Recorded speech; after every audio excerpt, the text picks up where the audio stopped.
Hey, so before we begin, I just wanted to detail a spoiler warning for today's episode. In fact, this video essentially spoils the ending of Alien Romulus, as well as some other important events and reveals that are in the movie. So if you have not seen Alien Romulus yet, and want to remain in the dark about its various twists and turns, you may want to skip this video for now. You can always come back to it when you are ready, I promise.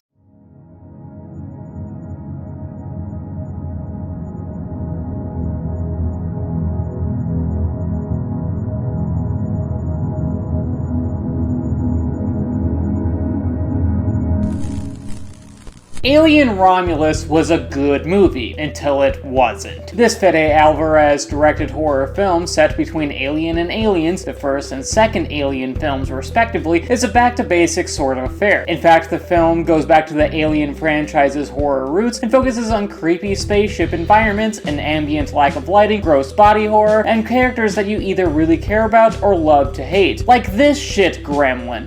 That guy. And then there's just the fact that this film has a bunch of cool shit that we associate with the Alien franchise. Like xenomorphs, facehuggers, spaceships, pulse rifles, Weyland-Yutani doing evil corpo shit, androids, no relation, long-winded speeches about how the xenomorphs are the perfect organism. Or at least the second most perfect organism behind this one. And android Ian Holm, whose likeness has been resurrected through the means of technology, given that the actual actor is deceased. Okay, so that last example is not as cool, and is one of those things that the movie and the studio should have just left out, to be quite honest with you. Both because there's always an understandable controversy for this sort of thing, and for the fact that the CGI and deepfake technology that was used to recapture the essence of the late and great Ian Holm isn't all that convincing. If anything, it goes straight into Uncanny Valley hell alongside creeper Luke Skywalker in the Book of Boba Fett. I mean, come on, not Ian Holm looks terrible in Alien Romulus, making me really need to know who approved this creative decision and a resulting paltry execution. I mean, seriously, who did this? Was it the Sackville Bagginses? Deep breaths. Center myself. 1, 2, 3, 4, 1, 2, 3, 4. But with that example aside, Alien Romulus finds success by going back to the tried but true formula of the original Alien movies, part of which was by design, seeing as director Fede Alvarez was inspired by the horrifying gaming experience known as Alien Isolation, otherwise known as the best Alien game. Randy Pritchford can suck it. And similar to that game, Alien Romulus goes back to the Alien franchise's terrifying formula. The film has a great sense of tension, plenty of blood and gore to make the faint of heart queasy, and the xenomorph parasites themselves remain horrifying due to how they violate the bodies of their victims. Which, if you know anything about what the most prominent critical read of this franchise is, which is to say sexual assault, then you know what I'm talking about here. Because xenomorphs belong on How to Catch a Predator. And this was a smart move on the filmmaker's part. After all, the Alien franchise hasn't really been very good since the 80s. In fact, over the years, the artists behind many of these movies may have tried to do very creative ideas that ultimately often failed due to faulty execution, studio interference, and whatever the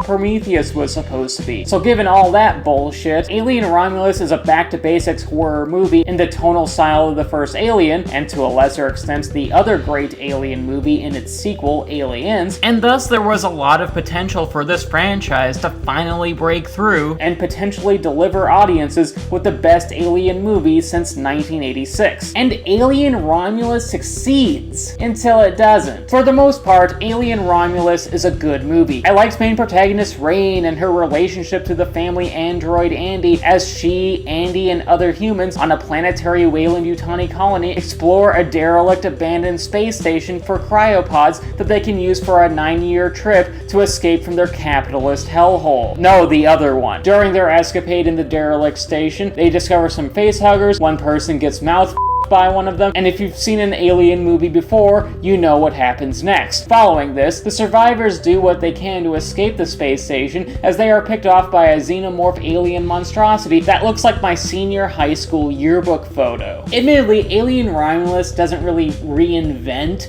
the alien monster movie wheel, but then again, it really wasn't trying to. Because if anything, its clear goal was just to be a fun horror movie in outer space. And for that, it succeeds until about the last 15 to 20 minute stretch of the film, where it all falls the f*** apart. Just like many of my romantic relationships. See, Alien Romulus has a really overly long and bloated third act, the type of bloat that I usually associate with coffee shits, but will now extend a turd-encrusted olive branch to Alien Romulus as well. In fact, by the conclusion of the movie, Rain defeats a bunch of aliens, yes, there are revealed to be more than one, to escape the space station as it crashes into some space rocks, thus ending all life on board it. This escape sequence features a lot of pulse rifle fire, alien acid blood, Rain and Andy, who spent a lot of the second act drifting apart as it was revealed that Rain was going to abandon him, as well as how Andy got a day one patch to where his new mission isn't to protect Rain, but to rather do what is best for Weyland-Yutani, patch up their differences, and pledging to be there for each other, despite how one is a human and the other is a robot, because characters, they grow. An action set piece with zero gravity, an escape sequence where Rain has to move against the clock and depart on a shuttle before the station itself crashes, and then there's just one xenomorph that just refuses to die. Meaning that for all of these reasons, Rain, and the audience by extension, endure a lot here. Which I admittedly can relate. I deal with a lot too. So when Rain escapes the space station on a shuttlecraft alongside Andy and the pregnant Kay, all before that earlier mentioned space station and all of its alien murder critter inhabitants are obliterated by space rocks, there's this sense that we are in the falling action and conclusion phase of Alien Romulus. After all, these characters just endured a banger of a climax where both our human and android characters survived by the skin of their teeth, and there's just this feeling that the movie is about to hit the end credit scenes, that it's about over. But unfortunately, Alien Romulus just keeps going. In this sequence, the pregnant Kay goes into labor, but where going into traditional labor involves birthing a human baby, which I'm told is usually what happens when people give birth, at least I think.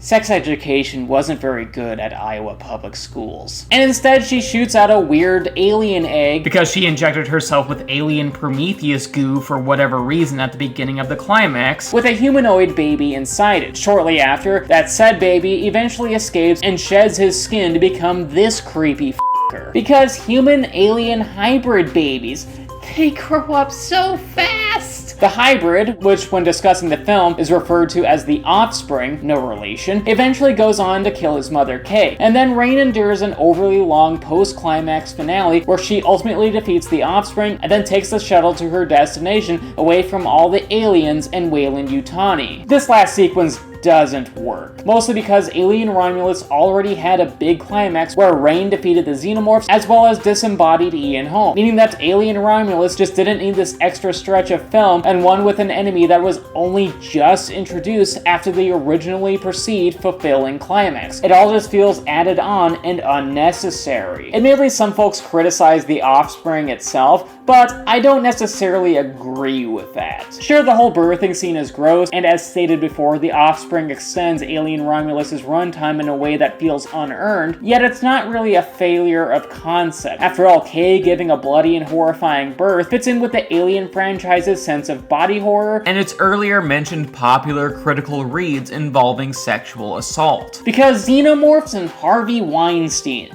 they have more in common than you'd think. And then there's just the fact that the offspring is very creepy looking, like he's a giant alien man with some xenomorph features, and that's scary and unnerving as f***.